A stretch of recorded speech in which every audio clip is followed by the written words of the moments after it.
اعوذ باللہ من الشیطان الرجیم بسم اللہ الرحمن الرحیم۔ ویورز السلام علیکم۔ ویورز میں ہوں آپ کا میزبان سید احمد سمیع اور آپ دیکھ رہے ہیں سید احمد سمیع یوٹیوب چینل راولپنڈی اسلام آباد سے۔ ویورز آپ کو پتہ ہی ہے کہ میں ایک ویڈیو ریلیز کرتا ہوں، دوسری ویڈیو میں نہیں ریلیز کرتا۔ بہت ہی کوئی اس قسم کی امپورٹنٹ خبر جو اپنے ناظرین کو، اپنے سامعین کو، اپنے یاروں دوستوں کو دینی ہو تو میں ویڈیو ریلیز کرتا ہوں۔ تو خبر یہ ہے کہ آج کی رات بہت امپورٹنٹ ہے۔ فیصلہ لکھا جا چکا ہے کیونکہ کل فیصلہ، محفوظ فیصلہ جو ہے وہ کل سنانا ہے، اور شارٹ آرڈر بھی آج ریلیز نہیں کیا۔ وہ اس لیے نہیں کیا کہ امپورٹنٹ جو ہیں مراسلہ سرکار جو ہے یہ بیسیکلی تو ایک مافیا ہے، آپ کو بھی معلوم ہے اور آپ سمجھ چکے ہوں گے، بلکہ پاکستان کے تقریباً میکسیمم عوام یہ سمجھ چکے ہیں کہ اس ٹائم پاکستان کے اوپر اور عوام کے اوپر ایک سیزلن مافیا اور جسے کہتے ہیں کہ کرپٹ قسم کا ٹولہ جو ہے وہ ہم پہ مسلط ہے۔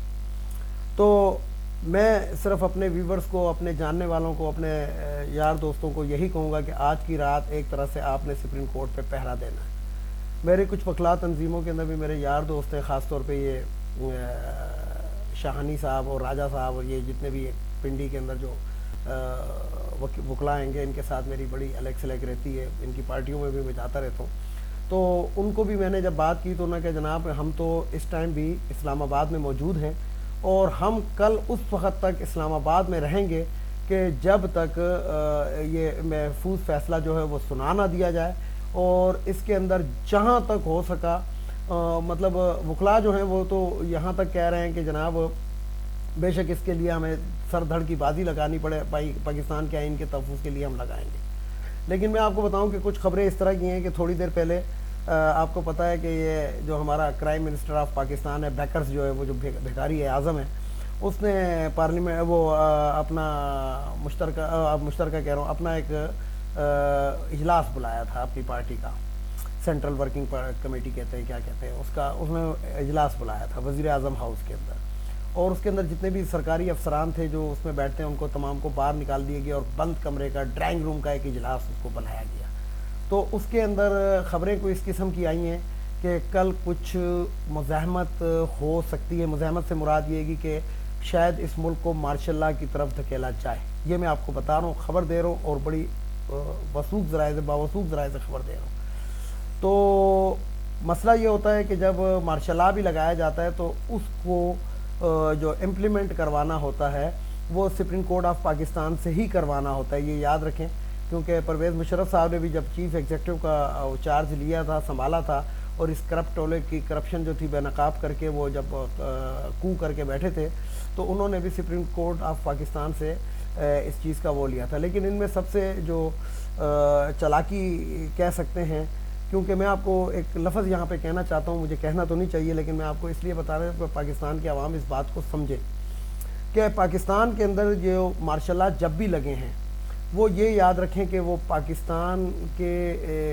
یہ جو میں بلکہ یہ کہہ دوں اس کو سادے الفاظ میں کہ وہ جنہوں نے بھی مارشل لاء لگایا وہ مہاجر تھے، جس کو یہ مہاجر ہم لوگ کہتے ہیں، حالانکہ وہ مہاجر تو نہیں ہے، وہ بس میں بلکہ مہاجر نہیں کہوں گا، میں کہوں گا کہ اردو اسپیکرز نے لگایا، کیونکہ بڑے دلیر، بڑے قابل قسم کے لوگ ہوتے ہیں۔ ضیاء الحق صاحب، جنرل محمد ضیاء الحق صاحب، ان کو میں پرسنلی طور پہ میں بہت چھوٹا تھا تو یہ ان کی ایک بہن جو ہے وہ پشاور میں رہتی تھی، ان کا نام میں نہیں لینا چاہتا ادھر، لیکن وہ آج بھی ادھر ہی رہتی ہیں اور میں اسی محلے کے اندر کھیلا کودا اور بڑا ہوا ہوں، تو میں ان کو بھی جانتا ہوں۔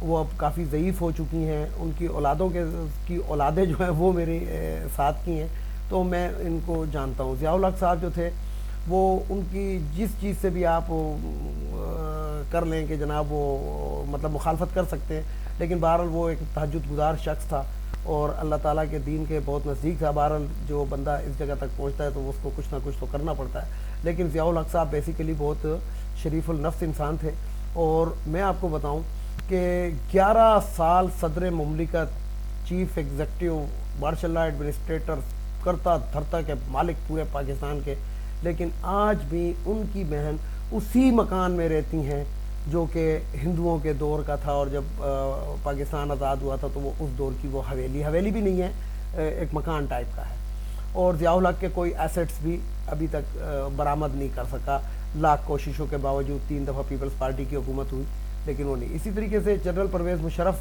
صاحب کے ساتھ میرا بہت ہی وابستگی بھی رہی ہے، اور میں آل پاکستان مسلم لیگ کا راولپنڈی کا ایک عہدیدار بھی رہا ہوں. تو میں جنرل ضیاء الحق جنرل پرویز مشرف صاحب کو, سید جنرل پرویز مشرف صاحب کو میں پرسنلی بھی جانتا ہوں. تو اللہ تعالیٰ ان کی مغفرت فرمائے, ان کے درجات بلند فرمائے. وہ بہت عظیم انسان تھا, اور اگر یہ اس کو ڈکٹیٹر کہتے ہیں یا کچھ کہتے ہیں تو یہ بالکل غلط کہتے ہیں, کیونکہ اس نے میڈیا کو آزادی دی اور اس نے پاکستان کے لیے بہت کچھ کیا جو یہ لوگ سوچ بھی نہیں سکتے. اس نے پاکستان کو کہاں سے کہاں پہنچایا, یہ ہماری سیاسی حکومتیں وہ سوچ بھی نہیں سکتی اور کر بھی نہیں سکتی, اور نہ یہ کر سکتی ہیں. تو نہ ان کے اوپر کوئی کرپشن کا چارج ہے. تو وہ اردو اسپیکر لوگ جو ہوتے تھے وہ بہت محب وطن بھی تھے اور بڑے اسٹرانگ بھی تھے. اور تیسری چیز یہ کہ وہ قابل ترین لوگ تھے پاکستان کے اندر. اور اس کی مثال میں آپ کو یہ دوں گا کہ پاکستان کے اندر جو بھی کارنامے انجام دیے ہیں وہ اردو اسپیکرز نے دیے ہیں. ڈاکٹر سمر مبارک مند Urdu speaker, doctor Abdul Qadeer Khan Urdu speaker, doctor Pervez Musharraf Urdu speaker, general Muhammad Zia ul Haq Urdu speaker. اسی طریقے سے آپ مختلف محکموں کے اندر گورنمنٹ ٹرانسپورٹ سروس پشاور جس شخص نے اٹھائی اردو اسپیکر, علیم صاحب ان کا نام تھا. اور اسی طریقے سے پاکستان کے اندر جتنے بھی محکمے جو پاکستان جب بنا تھا, جب پاکستان کے پاس پیپر پن بھی نہیں تھی, تو یہ لوگ جو تھے یہ لوگ تھے اور انہوں نے پاکستان کو اس وقت اٹھایا تھا. اسی طریقے سے پاکستان کی عدلیہ کے اندر بھی آپ دیکھ لیں تو جو اردو اسپیکر ججز تھے ان کے فیصلے بولتے تھے اور ان کے فیصلوں کے اوپر کوئی بھی ڈینائی نہیں کر سکتا تھا.